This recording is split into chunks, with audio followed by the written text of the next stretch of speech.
Queridos amigos do YouTube e da religião, estou aqui com um exemplar da nova tradução na linguagem de hoje, NTLH, que é uma versão popular da Bíblia no Brasil.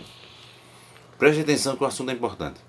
Me diga uma coisa, o Salmo 109 na Bíblia NTLH, por exemplo, no Salmo 109, versículo 8, ele diz assim: que o meu inimigo morra logo e que outra pessoa faça o trabalho que ele fazia. O Salmo 109, versículo 29, por exemplo: que sobre os meus inimigos caia a desgraça e que a humilhação os cubra como roupa.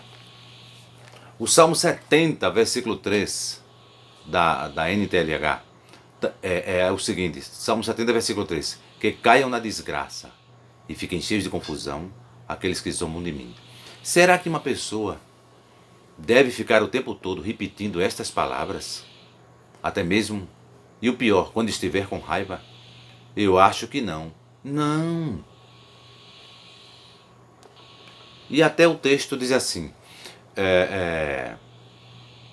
a letra mata, o espírito vivifica. Então, a mesma coisa. Por exemplo, veja Mateus 5,3, Mateus capítulo 5, versículo 3. Felizes as pessoas que sabem que são espiritualmente pobres, pois o reino do céu é delas. Também não, a pessoa não deve ficar repetindo isso. Eu leio assim: felizes as pessoas que sabem que são espiritualmente humildes, pois o reino do céu é delas. Quem é de Deus é espiritualmente humilde, e quem é do diabo é espiritualmente pobre. Pobre é o diabo, e Deus é pobre também. Pobre é o diabo, pobre de espírito é o diabo, humilde de espírito é Deus. A letra mata, o espírito vivifica. E no mesmo Mateus capítulo 5, ele diz assim, capítulo 5, versículo 22. Mas eu lhes digo que qualquer um que ficar com raiva do seu irmão será julgado. Quem disser ao seu irmão, você não vale nada, você é louco, né? Será julgado pelo tribunal. E quem chamar o seu irmão de idiota, estará em perigo de ir para o fogo do inferno. Mateus 5, 22. Então Mateus 5,3 fala, na versão mais popular: bem-aventurados os humildes de espírito, porque os pobres de espírito, porque deles é o reino dos céus. Não! Bem-aventurados os humildes de espírito, porque Deus é 100% de humilde de espírito. E infelizes são todos os pobres de espírito, porque o diabo é 100% pobre de espírito. Na verdade, o ser humano é como uma moeda. É uma moeda. Um lado, humilde de espírito do bem, e do outro, pobre de espírito do mal. O ser humano é uma criatura, um ser, que é Deus e o diabo na mesma pessoa. O ser humano é Deus e o diabo ao mesmo tempo.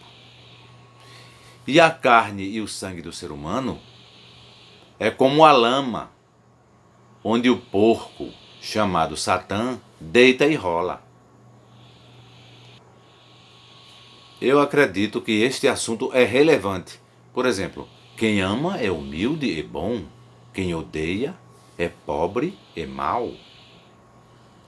Então, concluindo, e outro exemplo interessante é tanto que a versão da tradução João Ferreira de Almeida, de 1993, traduziu Mateus, capítulo 5, versículo 3 assim: bem-aventurados os humildes de espírito, porque deles é o reino dos céus. Né? Temos uma favela no âmbito espiritual. Essa favela é o inferno. Então, o diabo é o Deus da pobreza de espírito. E Jesus é o Deus da humildade de espírito. Muitos vão passar a vida toda procurando o lado bom da pobreza de espírito e nunca encontrarão a pobreza de espírito do bem. Toda pobreza de espírito é do maligno, é do mal. E toda humildade de espírito é do bem. Então, O bem. O bem é Jesus, o caminho, a verdade, a vida e a humildade de espírito. E o mal é Lúcifer, o descaminho, a mentira, a morte e a pobreza de espírito. Pobreza de espírito do mal. É assim. Humildade de espírito do bem e pobreza de espírito do mal. De novo, quem ama é humilde e bom. Quem odeia é pobre e mau.